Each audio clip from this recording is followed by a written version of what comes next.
Hello and welcome to another episode of the Portrait Profits Show. Thank you so much for being here with me today on this beautiful day. It's Memorial Day, a day where we think about those who have given the ultimate sacrifice. Just stopping to think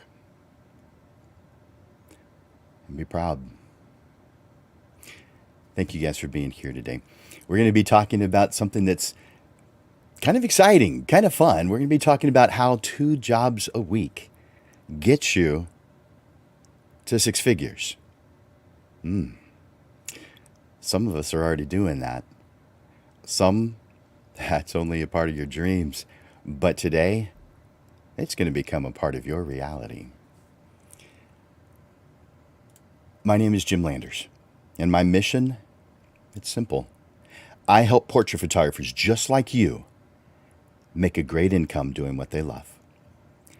Each week, you get tips and systems on the business side of photography designed to help you gain a mastery over marketing and sales, reducing the struggles that most photographers face so you can finally get what you deserve.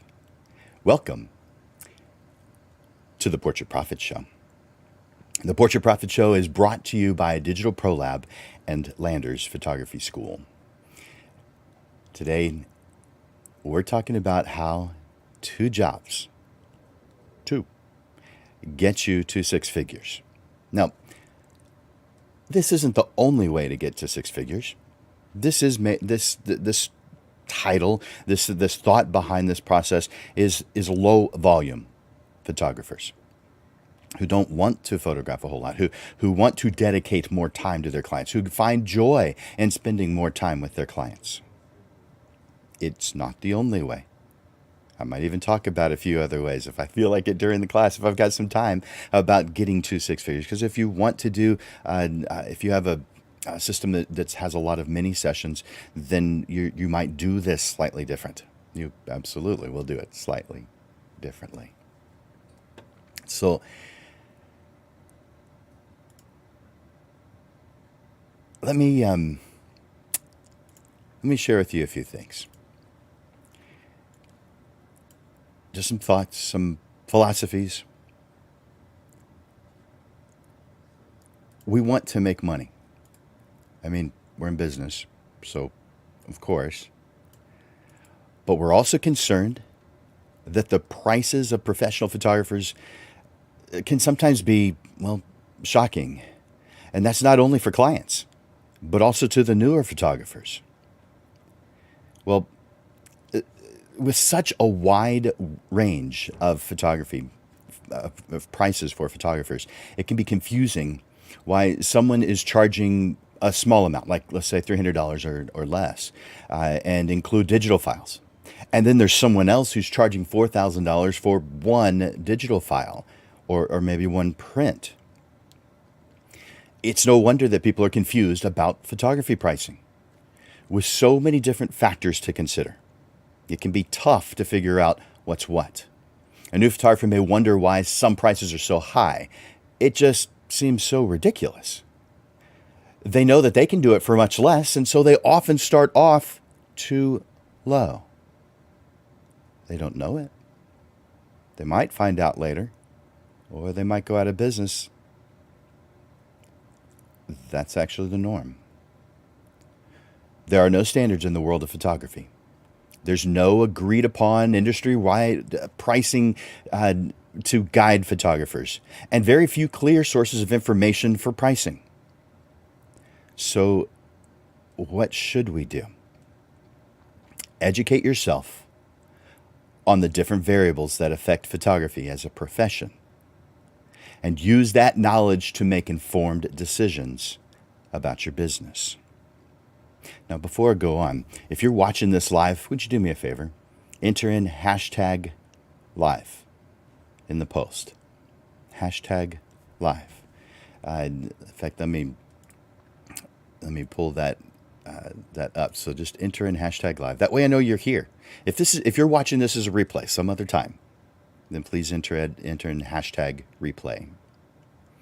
And I want to encourage you to ask questions, to make comments, and to hit that like button, or if you really love something I've just said, hit that love button. By the way, you can hit the like button and love button on Facebook multiple times. Those of you who are watching on YouTube, I think you can only hit it just once. But those of you watching on Facebook, you could every time I say something that sounds good, hit that like button, hit that love button. That gives me some encouragement. I like seeing that.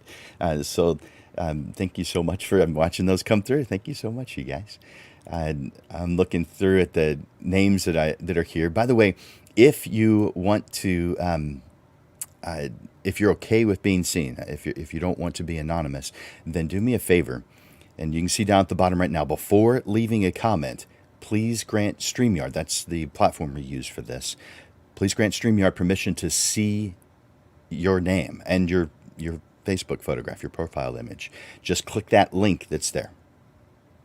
So you see that in the original post of this thread on Facebook, and in the description if you're watching from YouTube. So just click that link, and that gives StreamYard permission. That way I see your name. If you want to remain anonymous, don't do that, because I'll see your name. I'll know that you're here. But what that does is it causes me to be able to see you, to know you're here. For instance, I could bring up Stephen and know that he's watching live right now. And if he were to make a comment, it'd be his comment that was there. So thank you for being here, Stephen. And you're watching... Oh, you're going to be watching via YouTube. Okay. Very good. Thanks, Stephen. I've got a bunch of just Facebook users, so I don't know who that is, but thank you guys for being here. Ralph, good. I'm glad you're here. And Facebook user. Oh, Sierra, how are you doing? I'm glad you're here. And Miguel, yay, Miguel, I'm glad you're here. Facebook user. I'm glad you guys are here. Thank you so much for investing your time here, especially today. So awesome. Let me turn that banner off. There we go. And then go back to the presentation. To understand why photographers charge what they do, first you must understand the process of photography. Now, I may be preaching to the choir with this group, but maybe not. I've definitely come across photographers who have not taken the time to write down their process, to make it clear, to make it consistent. And so therefore there is a little bit of squishiness, a little bit of leeway, a little bit of confusion, a little bit of not being sure. I absolutely recommend that every single thing you do for your business, that you write down your process. You may think, but I know the process. And maybe you think I'm not going to be hiring anyone, so there'd be no reason on that end. It doesn't matter. When you write things down, the process, the steps that you take, you start recognizing the gaps, the problems, the things that aren't there, that it never even crossed your mind before. And once you do that, another assignment that I ask my students to do is write the process, but not from your point of view. Write it from your client's point of view. This points out further gaps, more gaps in what it is that you're doing, things that you thought you were doing, or things that you really could be doing better. This is how to find those out. It's how you know. So the process of photography includes the time spent responding to emails and to phone calls and to text messages, that kind of thing. It includes the planning session. It includes preparations for the session itself, the photography session itself, the post-production work that you do for the session, the presentation of the images. And a lot of people do that in person, but not everybody does. The fine-tuning and preparation for the printing. The print finishing, which is something that happens once you get the print back. Like, for instance, I sign in gold, and I put things on the back of the image that identify what that image is. For instance, there's a sticker that's got my logo on it that I put on the back, but it also has copyright information, it has contact information, and it has information about the print number especially. So print finishing. And then the delivery and the installation if you do that. I know not every photographer does that. And so photography is not just pointing and clicking a camera. We know this. It is an art form. It takes talent, it takes skill, and hundreds of hours of practice, and never-ending continuing education on both the photography side and the business side. And like any other artist, photographers are compensated for their time, their effort, their expertise. So the next time you're shocked about a photographer's prices, remember, you're not just paying for the images. You're paying for years of experience, education, and of course, the huge amount of time that went into the creative process. By the way, those of you who are charging for your prints based on what the lab charges, you're not thinking this through. You have a huge amount of things that you do. And some of you are basing the price of your prints off of one little tiny sliver of when it went to the lab. This is all that you're doing. You cannot base the price of a print off this little sliver of this. It makes no sense. It'd be like if I was to judge the amount that I'm going to charge for a house based on the hammer that I use to put the nails in to the roof. This makes no sense. You base it on the entire thing, everything, not one sliver of it. When someone's considering becoming a full-time photographer, one of the primary concerns is whether you can earn enough money to support your lifestyle, whatever that is. Unfortunately, there's both the easy answer, yes, of course you can support your lifestyle, and then some. And then there's the no. It's not easy. The vast majority fail to ever become profitable. Every situation is different. There is no single formula for success. That said, there are a few general principles that you can keep in mind as you pursue your dreams. As a professional, photography is a business. This has to be your mindset. It's not a charity. It's not a 501c3. If you want to make it that, then it is.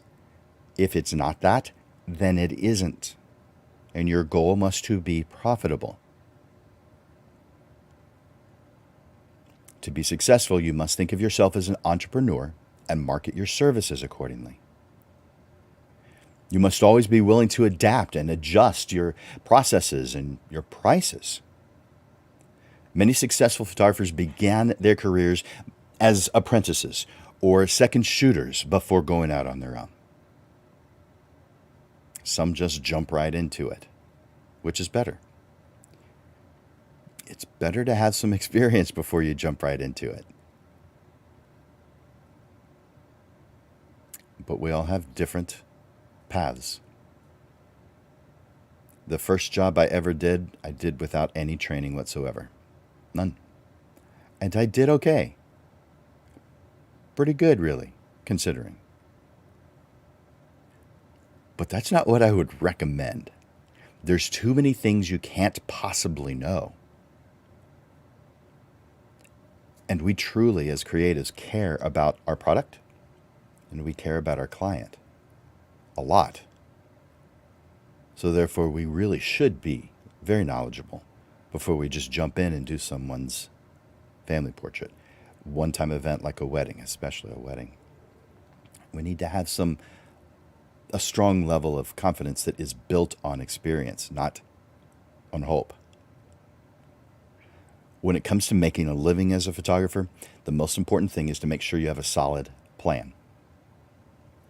That means knowing some very important things.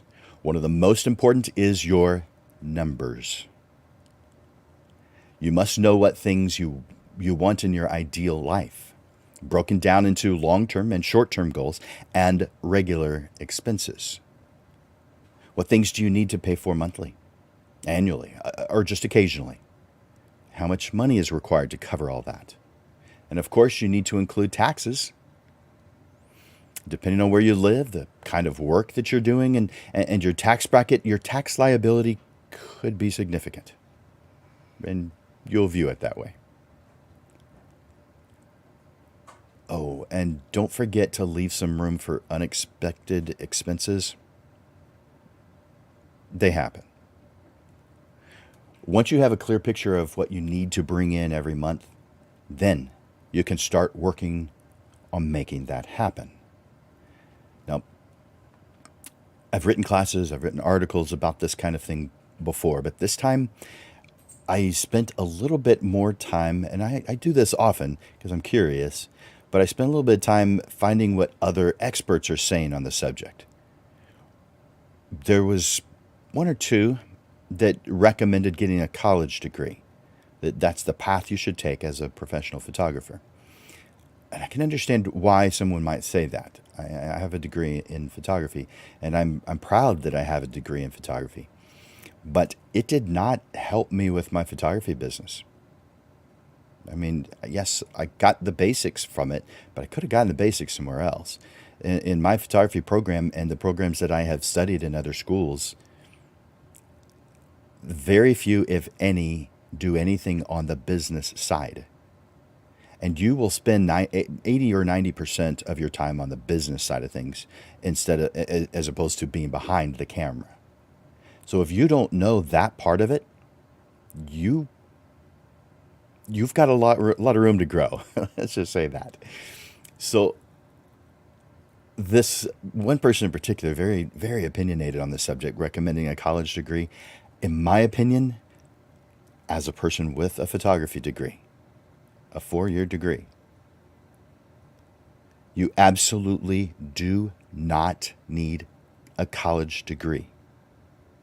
In fact, I would recommend against getting one. I'm not saying it's a bad thing. It's a good thing. But I'm saying it's unnecessary to be a portrait photographer. I would go so far to say that I'd consider it a huge waste of time and money.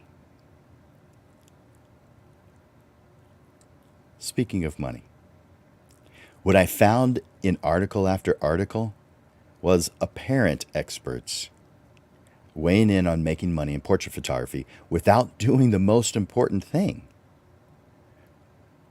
Describe how the math works. Without a mathematical route to 6 figures, or whatever it is that you want to bring in, it's just the opinion of the author with no concrete evidence that it's even possible mathematically.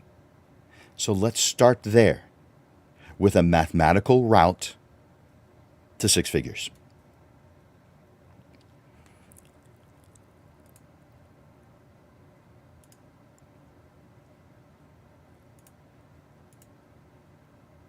All right. So I think that most of you know this, but I don't know for sure. So I'm going to make sure I comment on it. It takes quite a bit more. Let's just say 100,000. That's the lowest number to get to 6 figures. It takes quite a bit more than 100,000 to get to 100,000. What? Why? Because you have expenses and taxes. That's money you just simply don't get to keep. As a self-employed person, despite what the politicians say about helping out the small business owners, your taxes are quite a bit more than you had to pay as an employee. Because you're paying both the employee tax and the employer tax. You're paying both sides. So your tax liability is jumping tremendously. Usually 100%, greater than you're used to. I think most people don't know that the employer pays so much of the taxes of each individual. So it's a shock. But as a self-employed person, it now is your reality. You have to know this. But don't let that bother you too much. Because just like a detour on a road, if you know where you're going, it may be a pain to deal with. But you deal with it. and you still wind up going where you need to go. So how much more than 100,000 does it take to get 100,000? Well, that's where it gets complicated because it's different for everyone. But I can give you a range. The max, multiply the number you want to bring in by 3. This would be an extreme version and probably very unlikely that you'll need this. But it's not a bad idea to aim high. That way you know for sure you're covered.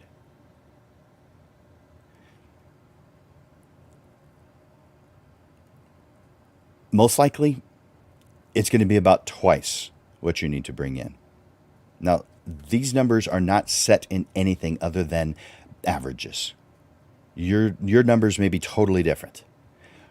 But in a setting like this where we're just going over these things, then I have to just give an estimate, something you can look for. So somewhere between 2 and 3 times generally is where you're going to be at. It actually could be less than just 2. But let's start there. If you bring in, so for 100,000, you need 200,000. So we're just doubling that with 50,000 in expenses, 50,000 in taxes. So now that we can estimate the total amount of income that we need to, in order to reach 6 figures, we need to discuss how to get to that amount. So for that, I'm going to move over to an Excel file. So I'm going to add this to your screen so that you can see what it is that I'm talking about. Now, as you can see, there is this is an annual income goal worksheet, and it's something that I do during my when I give someone a business assessment consultation. There's a lot of things that we do in my business assessment consultations. In fact, let me bring that one up before I do this. In our business assessment consultation, we talk about whatever is important to you about business at that time, and the first one's free. Yes, you do have to pay for subsequent ones, but I give the first one for free. I want to make this available to all. It isn't about the money, it's about uplifting the photographer community. So I do encourage you, of course, to take advantage of this. In fact, let me put up the, take that off. Let me put up the link. I'm going to copy that and put that in the comments. Hi, Aimee. Sorry, I hadn't been looking at the comments in a little while, so I see Juan's here. How you doing, Juan? Rick T-Man Garcia, glad you're here. Adam, whew, glad you're here. And Baron, Robin, oh man, and a whole bunch of Facebook users. So I guess you guys want to remain anonymous. All right, so I'm putting the business assessment consultation link here in the comments. So those should be populating right now into each one of the different Facebook pages that we live stream to, we simulcast to, and the Facebook pages, the 2 Facebook pages that we simulcast to. Those should be going to those right now. This is just a link to my business assessment consultation. And the first time you do this, in fact, I'll do it once a year for free. The first time you do this, I don't even charge you anything for it. So take advantage of it. And we talk about whatever is important to you. But one of the most popular things that we talk about is this. It's pricing. It's what kind of money do I need to make in order to reach my goals. Now, this one is set up at times 3, where you're taking the amount that you want to bring in, and you're assuming that expenses could be as high as that same amount, and your tax liability could be as high as that same amount. By the way, your tax liability is reduced by legal business expenses. So therefore, it's highly unlikely to ever reach this amount. There are some variables that could cause it to, but again, we're aiming high on purpose. So our goal is to get to 100,000. And as you can see there, that says 80, so we need to change that to 100.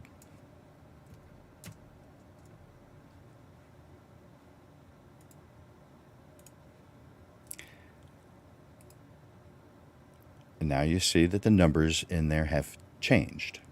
And when I'm doing this with someone, I'm asking them how much would you like to bring in, and then this form that I created is just automatically multiplying by 3.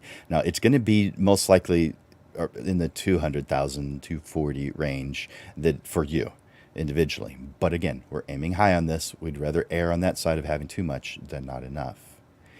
All right, so 300 is the amount that this particular worksheet is going towards. And then I ask the question of how many weeks would you like to have off every single year? Now, that number is different for everyone. Some people are really ambitious and they say, I only need 2 weeks off.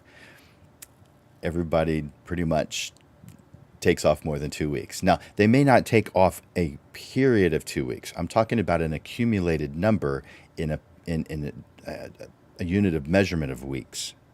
So if you take a day off here, day off there, like you don't want to work on Christmas Day or the day after, you don't want to work on Thanksgiving, you don't want to work on July 4th, maybe you don't want to work on Memorial Day, whatever it is, what does all that add up to? But then we also have to consider we're going to be taking time out for dentist appointments, hair appointments, medical appointments, lots of different things. So we have to add that up into a number that's real of days. Total days you're not going to be working, but in a unit of measurement of weeks. And so most people will say somewhere between 5, 6, and 12. So what that adds up to is 2 to 3 months. That's not unusual. In fact, that's pretty normal. So this person, the last person I worked with, said 8. And so that's the number that's there. And that's perfect. And then, of course, there's 52 weeks in a year. So I'm just subtracting the 52, the 8 from the 52. And that's why that 44 is there. That next number you see, that number is a number you need to bring in every single month. For you individually, I want you to actually know what this number, the total number is that you need to bring in. I want you to know it. So let's say that number, so that's on the high end. So that means if you take that number, divide by 2, because that's the number you'd need to make, that would be 3,400 per sale. Your average sale needs to be 3,400. What would it be if you needed 200,000? So let's just change that, in fact, temporarily. I'm going to change that, put that over there, because I don't want to lose that number.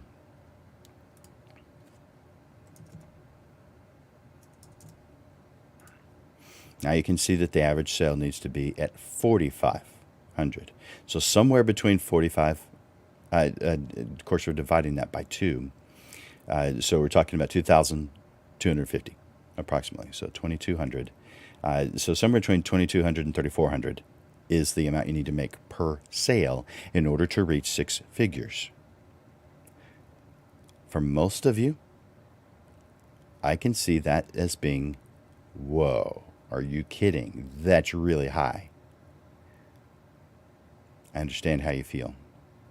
But average photographer who is profitable here in this area, this is, those of you who are watching outside of the area, that your numbers are probably different, but in San Antonio, which is not considered to be one of the wealthier areas of the world, or of the U.S., maybe of the world, but not of the U.S., the average family portrait sale is, for most photographers, between 1,800 and 2,800.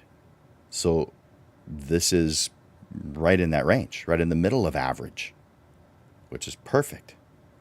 High school seniors, maybe a little bit less, around 1,800 for high school seniors. Just depends on the kind of work you do, because depending on the work you do, you might actually need a larger number. So our goal, though, is finding a path for 2 jobs per week to get you to this amount. So those are those numbers that we're talking about. Now, let's include some people who don't necessarily do full sessions. Let's say that we're talking about someone who likes to do mini sessions, or their entire business model is mini sessions. Let's define what a mini session is first before I go on. A mini session is something that's repeated, one right after the other. Everybody gets the same thing. Good example, the most obvious example is Santa pictures. It's not like we get a different Santa for each one. It's not like we go to a different location for each one. It's not like we drive somewhere between appointments. Nope, we drive to wherever we're going. It could be that we don't drive at all because it's in our home studio. But we just have the one place. People come to that one place, and you do one right after the other. That's a mini session. Now, generally speaking, there's short periods of time, 5 minutes, 10 minutes, 15 minutes. I've seen some mini sessions go as long as half an hour, but that's a long mini session. But a mini session is not where you drive somewhere like a park and you only spend 20, 30 minutes with them and then you're done and you go home. That's not a mini session, guys. That's just a short session. It's a regular session, though. You're only doing one. You drive out to the one, then you drive home. That's what a definition of a real photo session is. It's not a mini session because it's short. A mini session is repeated. It's one right after the other. And so let's say you've given yourself room for 8 of those in a day, 4 in the morning, 4 in the afternoon, whatever it is you want to do. Then you take that number and you divide by the number you need to bring in. So if that number in this instance is 2,200, then you're dividing 2,200 by 8. That's the price that you charge per client in order to reach your goal. So the numbers stay the same. Just because you're doing a mini session doesn't mean the numbers change.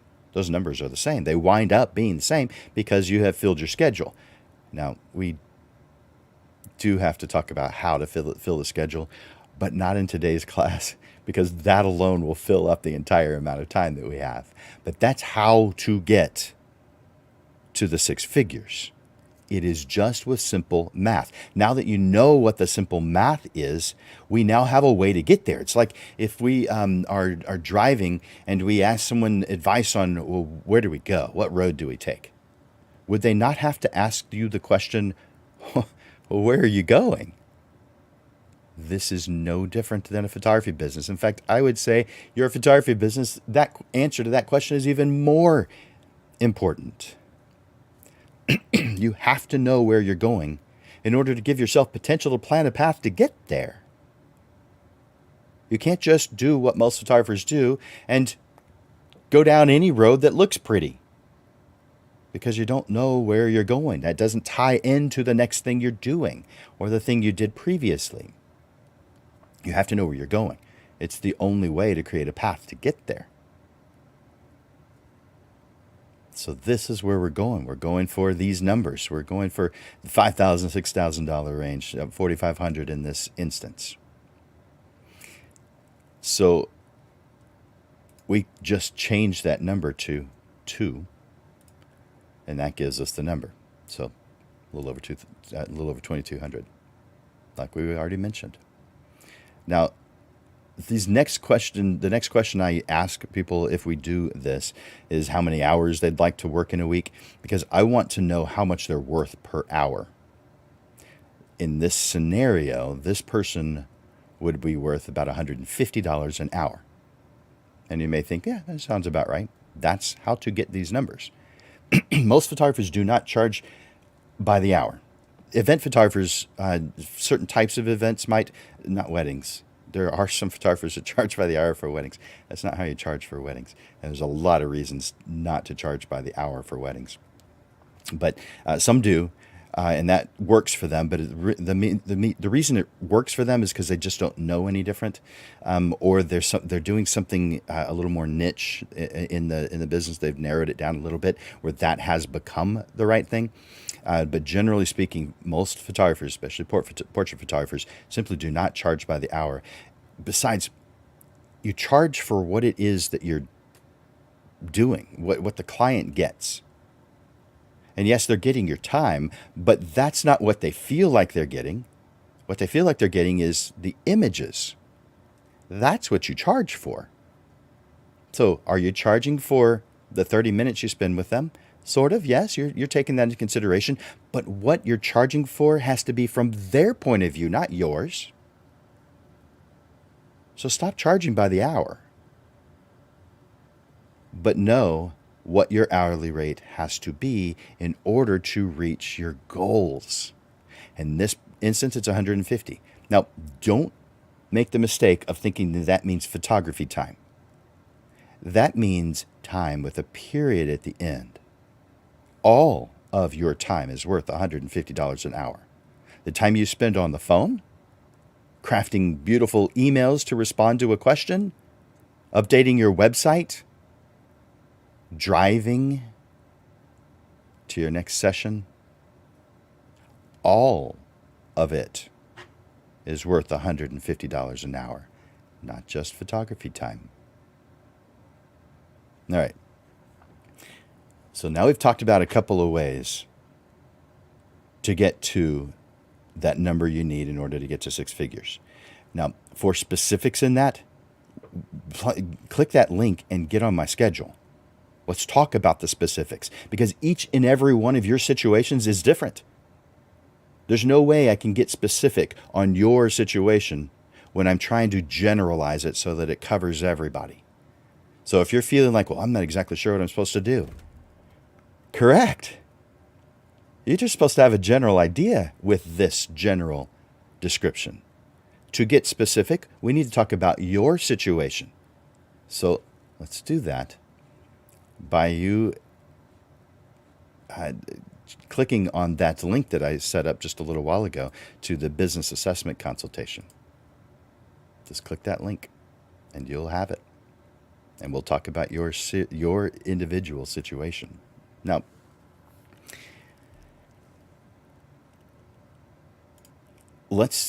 I want to get specific about a few things, because now that we've talked about those ways, there's some things that have to happen. Just because we know the numbers on how to get to 100,000, or we have the ability to figure that out, there's some things that are real important to know, or at least consider. No, not more than just consider, to know. And I call these the 7 business realities. The first is define who you are and what you want. Who you are. What's important to you? What do you value? What do you feel is important in your life? Many photographers that I've spoken with have never defined what their ideal life looks like. That's like driving a car and not knowing where to drive to. Some people take it a step further and define what their philosophy is, such as, I always strive to be the best that I can be. I want to be successful in what I do and make a positive impact on the world around me. I believe that everything is possible. If you put your mind to it and work hard, I can accomplish anything. I am continually learning and growing. I'm always open to new opportunities. I want to make a difference in the world and am looking for ways to give back. I am constantly evolving. And I'm always on the lookout for ways to improve myself. I believe that we all have potential to be great, and I strive to reach my full potential every day. Doesn't that all sound good? Of course it does. Sure. But it's an affirmation. It does little to determine where we want to go and what we want to have in this life. What is it that we get to experience with all that goodwill and good intentions? What do you want out of this life? Ideally, brainstorm. Take away all hindrances of money and time. Let your mind flow. You've got a creative, beautiful mind. Let it do its thing. Don't critique it. Don't organize it. Not yet. Not during the brainstorm phase. Let your mind flow without holding back. Some of you might want to do this alone, and as you're writing it down, make sure no one sees it. Put it in a place where it's not going to get seen, because this kind of thing gets made fun of, or at least make some of us uncomfortable. So just do this by yourself. What does ideal look like to you? What does the most amazing version of your life look like to you?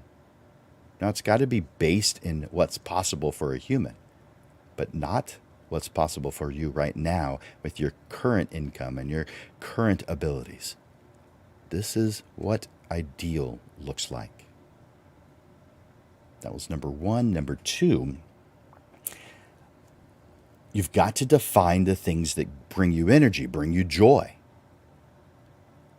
And specifically, what things in photography energize you and bring you joy. In other words, niche or niche.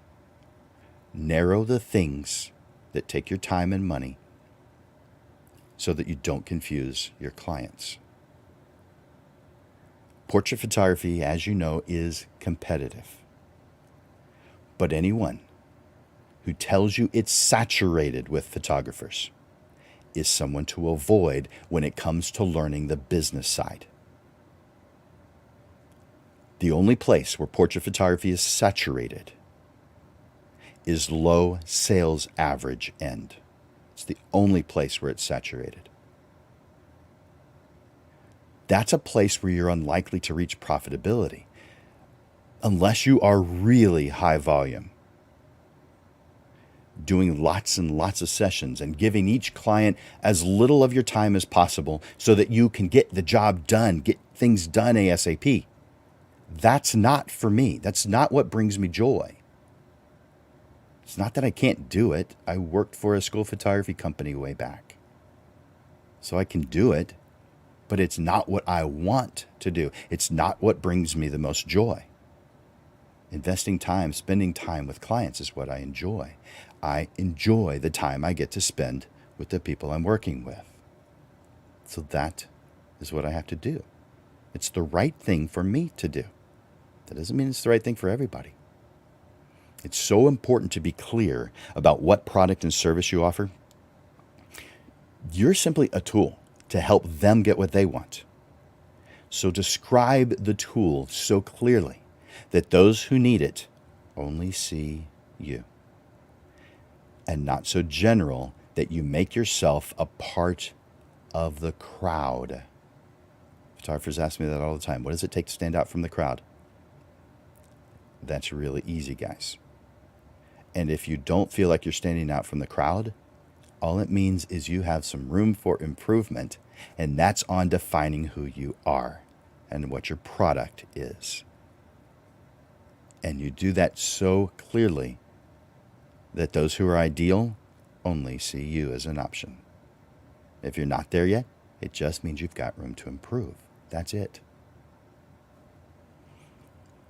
All right, so maybe you're not sure in what field you want to, what genre, what niche you want to specialize in. I'd go back a few episodes. I don't remember, it's earlier this year, but go back a few episodes, and the entire time we're talking about how to choose your niche. But here's just a few things to consider. What are you passionate about? What kind of subjects do you enjoy photographing the most? What do you have the most experience with that you thoroughly enjoy? And what is there a demand for? Once you have selected that niche, it's time to start focusing on developing your style. Study the work of other photographers in your genre. Experiment with different techniques, and you'll find your own voice. With practice and perseverance, you'll soon be known for the amazing photographs you make. Many businesses choose to have the type of work they do in the name of the business, such as Landers Photography School, or as the name of the business, Digital Pro Lab. So you might consider incorporating what you do or who you serve into the business name.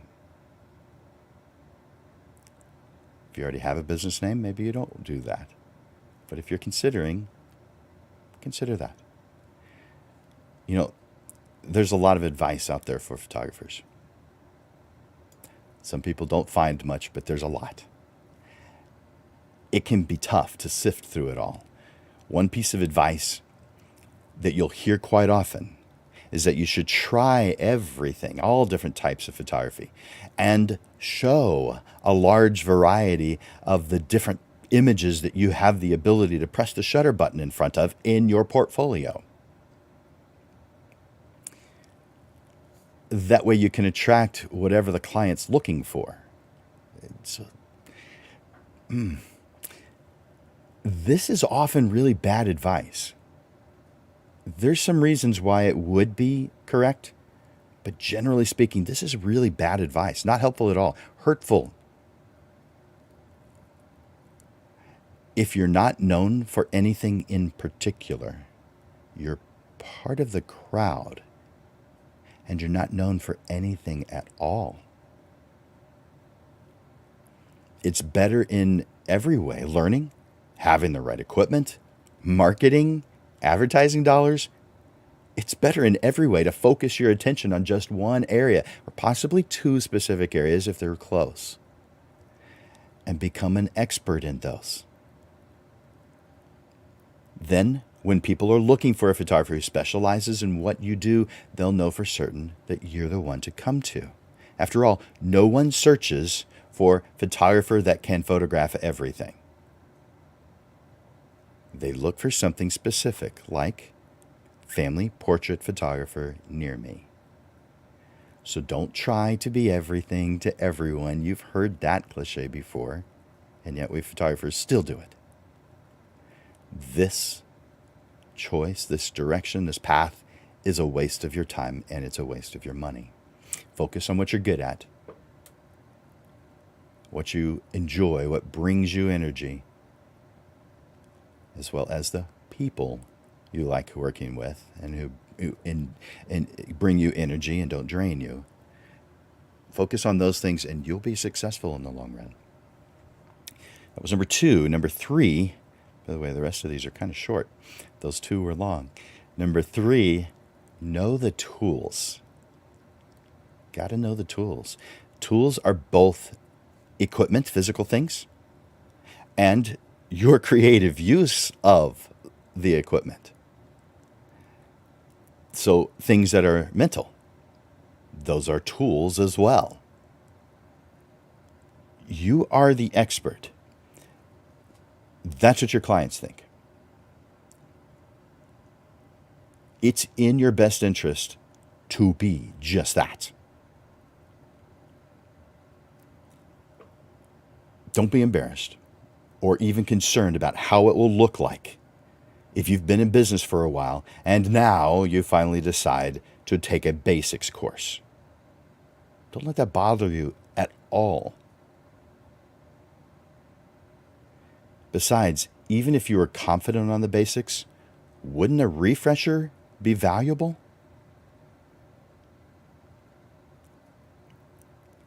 As a photography teacher, since 1997, I'm amazed at how few pro photographers have a solid grasp on the basics. They think they do. But in visiting with them, it's clear they do not. Now, that doesn't mean they can't create beautiful photographs. It doesn't mean that they can't have a successful business. It doesn't mean any of that.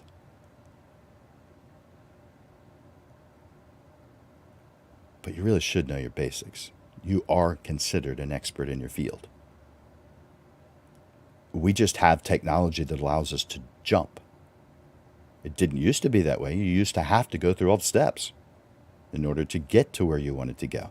Now, because of technology, you can jump straight to the pretty stuff. But it causes you to have gaps in your education that you're not aware of, meaning there are tools available that you don't even know exist, or you don't know to what extent they exist.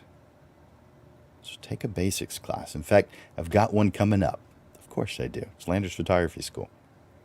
So we have Photo 101 that starts this Wednesday. Today's Monday. 2 days from now, June 1st. We have a Photo 101, and by the way, it's 5 2-hour sessions. But other than that, it's correct. I brought up the wrong graphic because I did change that. But anyway, Photo 101 starts in just a few days. If you go to landersphotoschool.com and click on classes and then click on Photo 101, you'll see it. It's there. You can sign up for it. So Photo 101, go to landersphotoschool.com. Oh, I haven't been changing these. We're on Know Your Tools, aren't we? All right.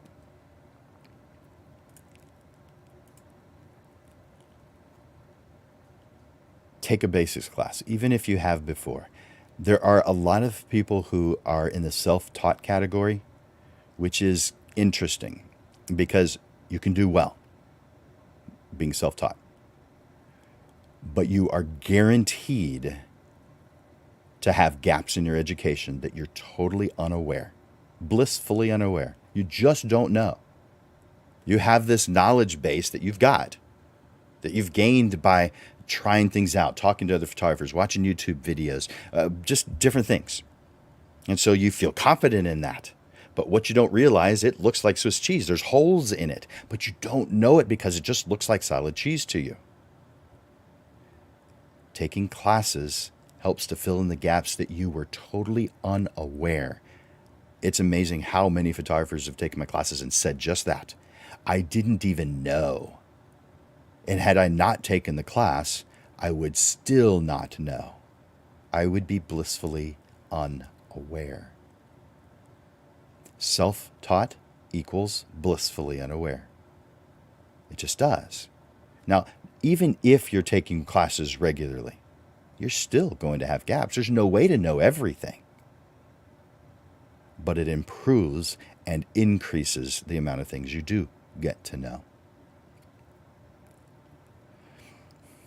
By the way, if you're afraid of using a flash, man, I've come across a lot of people that say things like, flash is harsh or unnatural, so I only do natural lighting.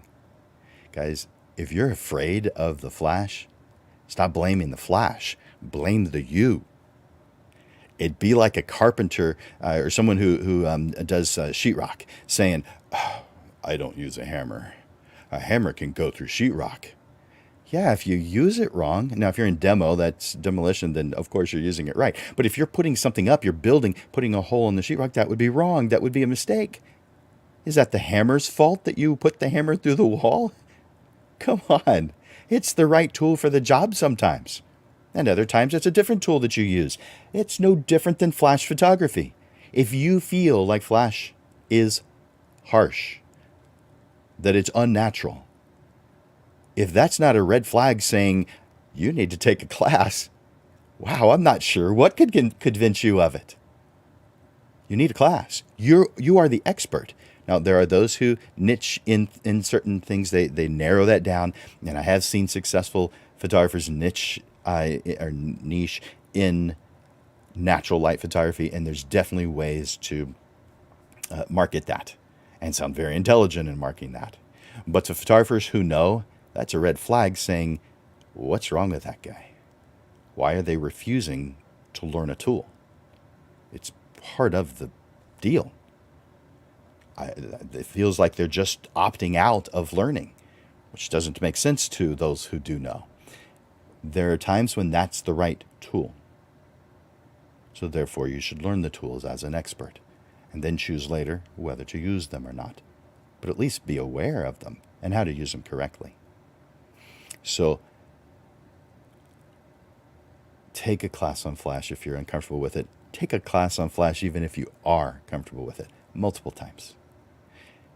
Now, here's a short list of areas that you must know to be, in my opinion, the expert you're supposed to be. ISO, shutter speeds, aperture, camera bodies, lenses, lighting, composition, image organization, editing. Or plan to pay an expert to edit for you. But I prefer to do most of that myself. There's some parts that I actually do send out. I call it base artwork because anybody can get rid of pimples, flyaway hairs, redness in the eyes. Anybody can do that. And so I do pay someone to do those things for me. But the fine tuning, I do that. I'm responsible for that. Number 4, get the right tools. Now, we talked about learning them. Someone asked, what do I charge for a business assessment consultation when I'm not giving it away for free? It's $297. That's what I'm giving away for free. Now, the paid version is longer, and so that's the reason why. That's a good question. I appreciate you asking that question. So the business assessment consultation is free the first time. I don't charge. And this version of it is half an hour. The full version is longer. So that's another reason why it's more. Thank you for asking that. All right. So get the right tools.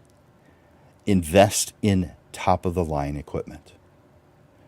One of the smartest things you can do is invest in quality equipment that will last for years. When your clients see you're using top of the line equipment, they'll be more likely to just trust your opinion, your workmanship. While I believe that investing in quality equipment is essential for long-term success, I'm also aware that it can be, at best, difficult, if not impossible, to afford the upfront cost of the best equipment. One way to overcome that obstacle is to develop a plan. It's all part of the planning, where your clients are the ones who are paying for this. Now it's going to take some time, but it's part of the plan.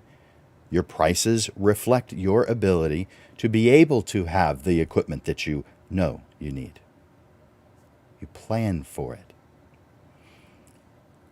I do believe it's important to avoid going into debt. There's times when it's appropriate, but I think you should plan for your clients to pay for it effectively. And yes, I help with those kind of plans. With a little planning, maybe some creativity, you can find a way to get the quality equipment you need without breaking the bank. That may mean buying used, something that is 2 to 5 years old. It's still good stuff. It's still really good stuff. Someone has moved on to the newest thing, and you get the benefit of that. It's still good. It just costs a lot less. Number 5, I want you to know the major players. There's no denying that talent and hard work are important ingredients for success in any field. But if you really want to make it to the top, you really want to reach those goals, that ideal life that you've set for yourself, it's also important to invest time in studying the masters, the major players, the influential people in the field. That's not just photographers, that's also vendors. It's anyone who's related to the field who's successful and who's known. Not only can you learn from their example, but you can also gain valuable insights by reaching out to them and asking them for advice. I recommend you offer to buy them lunch so that you have an opportunity to pick their brain.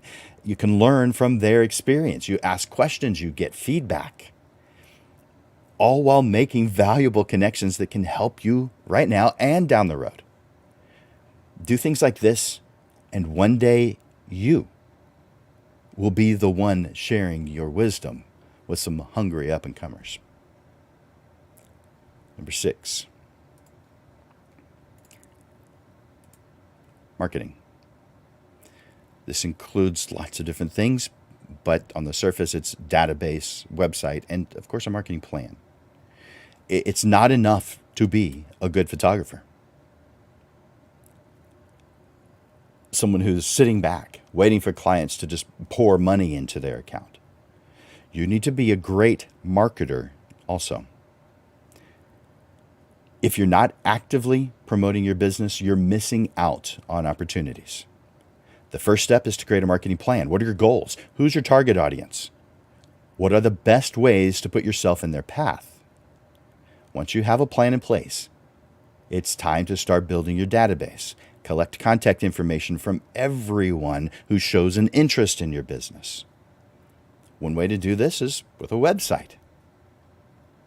A well-designed website will help you build credibility, reach new customers, boost sales. You need a simple homepage, a great About Me page, a fantastic portfolio, all with a call to action on each page that lets them know what they're supposed to do next. You need to tell them what it is you want them to do next. Very clear, very easy, in as few clicks as possible. It's not just about creating beautiful images. You'll spend just as much, if not more, time marketing your business. To be successful, you must plan time on your calendar to invest in marketing your brand. Even if you hire someone to handle all the marketing for you, you still need to provide input and direction. And of course, you'll need to track both the efforts and the results. That way you can evaluate what's working and what's not working.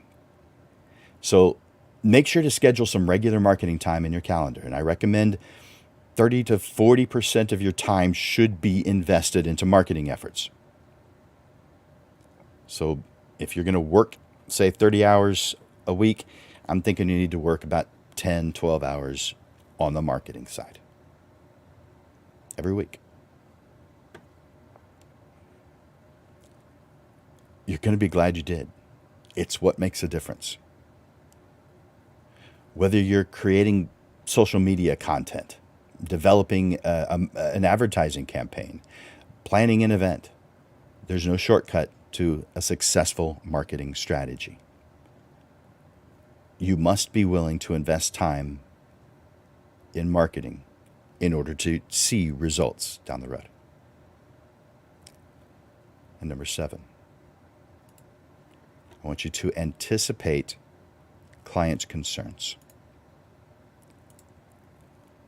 I want you to do this by making a list of questions that they ask, and then providing response, intelligent answers when they're not around. When you hear a question, you write it down on your list. But start off by just thinking of all the questions that you think you may receive before, when you're not with a client. Let's do one right now. How about a common one is, that's a lot. You're expensive. You charge too much. That one's a tough one to hear. And for some of us, we get a little upset about it. Don't get upset. Have an intelligent response that lifts your confidence and doesn't allow that question to bring you down. That's up to you. If you want it to bring you down, it brings you down. If you don't want it to bring you down, plan a response, and then it won't.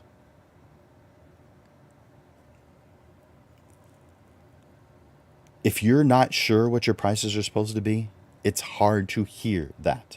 If you are sure what your prices are supposed to be, and you have an intelligent response, it doesn't even bother you slightly. Here are some thoughts to keep in mind when responding to this question about your price. Your prices, don't take them personally. Yes, they have to do with reaching your goals, so that is personal. But don't take it personally.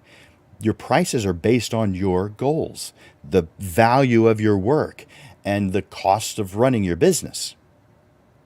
Those are things you have to be considering. You have to know. They can't possibly know those things. The next thing is be confident in your pricing. When you know your work is worth what you're charging, then it's much easier to share your prices with confidence and without caving. By the way, I've seen photographers cave before the client has even had an opportunity to say something negative. So they're doing that in anticipation of a negative. It's not any of your business to know whether someone can afford something or not. Their income, their money, the value they have on photography, none of your business. So stop thinking they can't afford it. How rude. You don't know what they can and can't afford. Stop placing your will on them. You know your will, though. because you know what it is that you want out of this life. So do things that make that happen. If they're the right client, wonderful. If they're not, wonderful. You've found out before they've had an opportunity to get upset with you. You don't have to justify your prices to anyone. If someone doesn't want to pay what you're worth, then they're just not the ideal client for you. At least not then. It's nothing negative about you, nor is it anything negative about them. They are simply a lot of tools. There are simply a lot of tools in the tool store. And you may not be the right one for them at this time. You don't see plumbing supplies getting upset when woodworking tools are purchased. There's no reason to take it personally. Move on to the clients who do appreciate what you do and are fine with paying the price that it costs for you to reach your goals. Next is attempt to find out the reasoning behind their comment. Are they simply trying to save money? Or do they generally believe that your prices are too high? Find out. Because not everyone has the same budget. They don't all have the same value for what it is that you're selling. Some people may be able to afford your services, but not choose to work with you. While others really can't, but find a way to make it happen. Because it's based on value, not how much money they have easily accessed. And finally, thank the person for their feedback. You might want to let them know that you offer payment plans if you do that. For those who may not be able to afford the upfront cost, if you want to do that, fine, do that. But no matter what, thank them for giving you that feedback before responding. By responding in a calm and intelligent manner, you will show that you are confident in your prices, in what you do, that you are a professional, and that you're willing to listen to their feedback.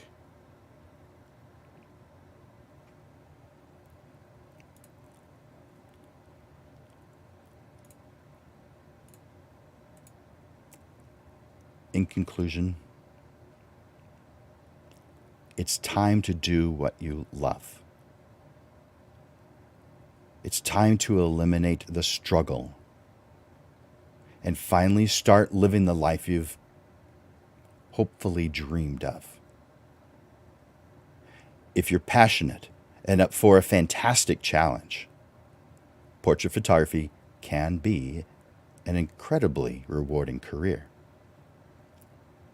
In today's episode of the Portrait Prophet Show, you heard about how 2 jobs a week gets you 6 figures. And you heard the 7 business realities that help you to get there. I am here to assist you in creating this life that you want, helping you to learn the secrets to working less and making more, pricing your products and services correctly, attracting the clients who value you, who you really want to work with, and building a business where many systems run on autopilot. This is what I do. All you have to do is reach out. And I make it easy by giving you this business assessment consultation. And the link is just go to the link and click on it. And that is access to my calendar. It's in the feed. It's in the news feed. Just click on that link.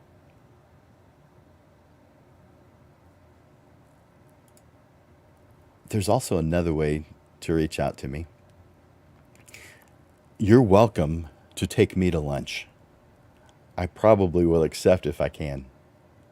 However, every single Tuesday, I invite a photographer to lunch, and I pay for it. I call it Lunch with Landers. Someone I worked with about a year ago, and I've actually worked with him since then once, came up with this name. And it's Perfect. Lunch with Landers. Every single Tuesday, I take a photographer to lunch. By the way, the name of that person is Javi Valdez. And he gave it that title. He was actually titling, we were going through different options on what we could give this show. We wound up, of course, with Portrait Prophets, but one of the things that crossed our mind was Lunch with Landers. But that got me thinking, maybe I should actually do that. So now I take a photographer to lunch with me every single Tuesday at the Dominion Country Club. My Rotary Club meets there every Tuesday and has since 2002, and I've been there since 2002. So I've got friends that we meet for lunch since then. But I invite you to come to listen to a great speaker, because that's what we do at the Rotary Club. We listen to a great speaker, and then afterwards, just that person and I talk about what's important to them, and maybe they can share some successes or concerns or questions that they have. But that's Lunch with Landers. And let me give you that link, because that's different from the link that I already sent you for the 30-minute business consultation. That is it there, but I'm going to put it in the comments. Let's go there. Perfect. By the way, if you're watching live, will you do me a favor and hit hashtag live so that I know you're watching live? If you're watching the replay, hashtag replay. All right, so that should be populating right now. Oh, thank you, Sharon. I appreciate you saying that.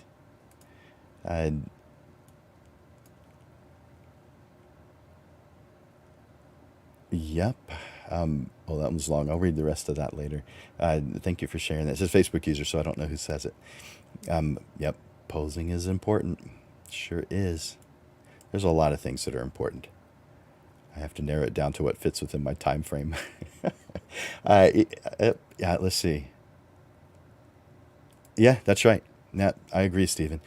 Seeing things from different points of view is beneficial to us. So thank you for sharing that.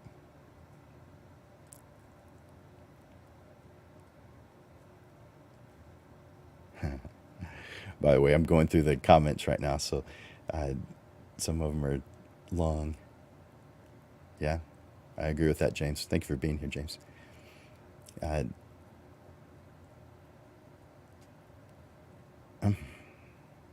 yeah, yeah. Roland is saying that the tighter that you narrow down that niche, the easier it is to build your business, because your efforts are highly focused, and you still wind up with the other business. This is absolutely the case.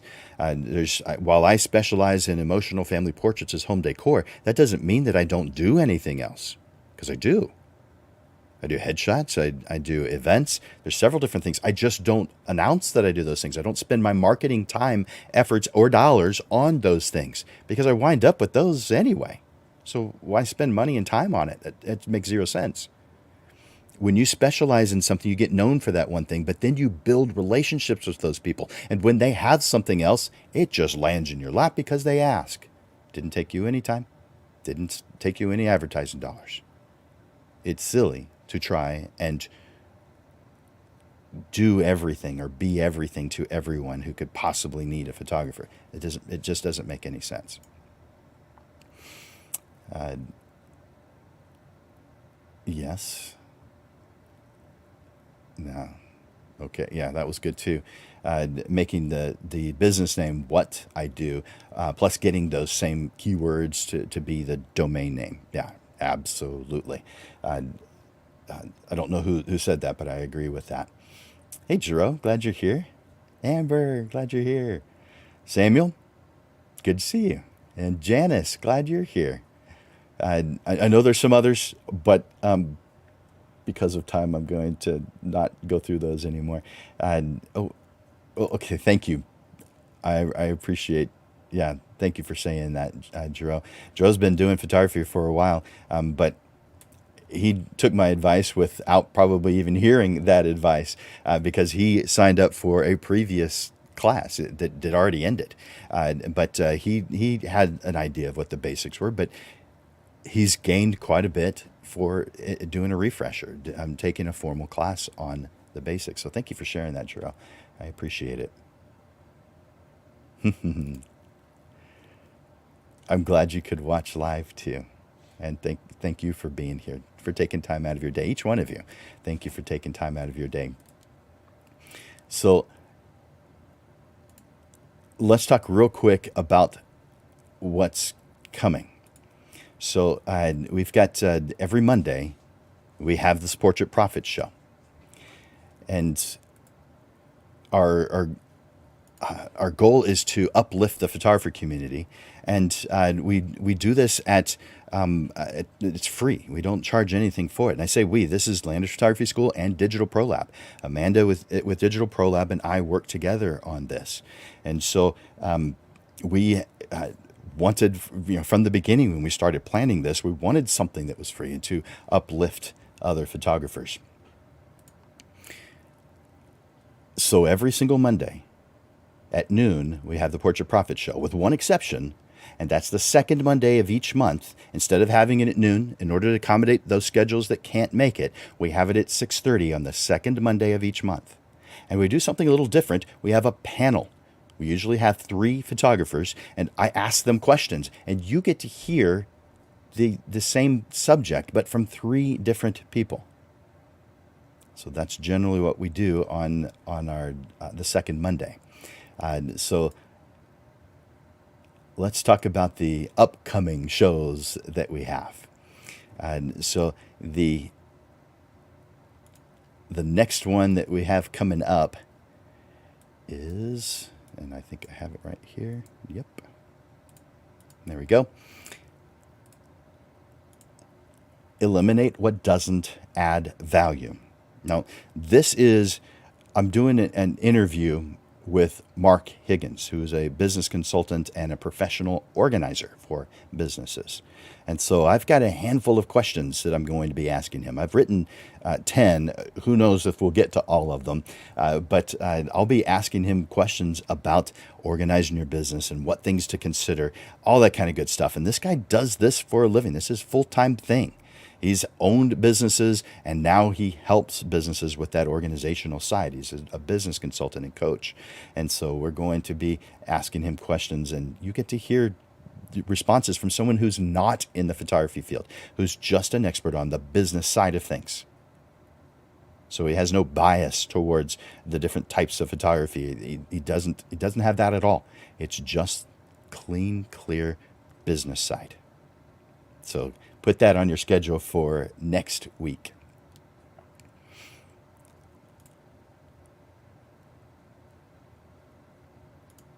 There we go. And is that all of the announcements that I have? I think it is for me, but I do have one for Digital Pro Lab, because Amanda at Digital Pro Lab always has these really cool promo codes that she gives to us if you watch the show. And so here's what she's doing. So if you're going to, I want you to go to digitalprolab.com, and any wood print you get 25% off of. You just need the code wood print. And you see that right here on your screen right now. Do a screen save of this if you want to, or just write it down, wood print. This is good from right now until June 5th. That's Sunday. So today until Sunday, order any wood print. A lot of you have never had a photograph printed on wood. If you haven't done that, they're kind of cool. I would recommend when she's offering a sale like this, you take advantage of it just so you can see what it looks like. So you can have a sample image. Decide if you like it or not. You'll probably will. It's made for certain things. It's not for every single type of photograph. But choose one that you feel is ideal for it, get it printed, and get that 25% off just by using promo code WOODPRINT. So thank you, Amanda at Digital Pro Lab, and your entire team for doing all the things you do for us that help uplift us and make us heroes to our clients. So that's digitalprolab.com. Thank you, Amanda.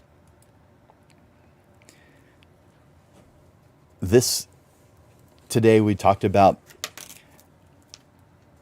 finding a couple of ways or 2 jobs to get to 6 figures in a year. And you can see what those numbers actually are. They may seem high. They may not seem high to you. My average sale for the last 3 years I was actively pursuing business, 2017, 18, and 19, my average sale was $3,800. So those numbers don't seem bad to me. My lowest sale during that time period was $1,400. Yes, I can teach you, share with you how that happens. And it's not hard. In fact, I would say it's harder not to do those things because you're in limbo. You're directionless. You're just grabbing whatever sounds good rather than focusing in on what happens to, or what absolutely will take you to the path that you need, the end result, the destination or destinations that you want. That's what makes it easier. It's not easy, but it makes it easier when you know where you're going. Reach out to me and I can help make that happen. I hope you've gained some information, some knowledge, some little nuggets, something that you can use today that help you create a strong tomorrow. I want to thank you for being here today, investing your time in yourself, which is beneficial to the entire photography community because people do watch what you do. For Landers Photography School and Digital Pro Lab, this is Jim Landers bringing you the weekly Portrait Profit Show, giving you evolving content, awareness, and even fun to the business side of photography. Through helpful information, step-by-step processes, and action steps, you are constantly realigned to the path that leads to the success you deserve. Be here every Monday to hear a different way of looking at the photography business. Thank you for investing your time here at the Portrait Profit Show. Bye for now, you guys.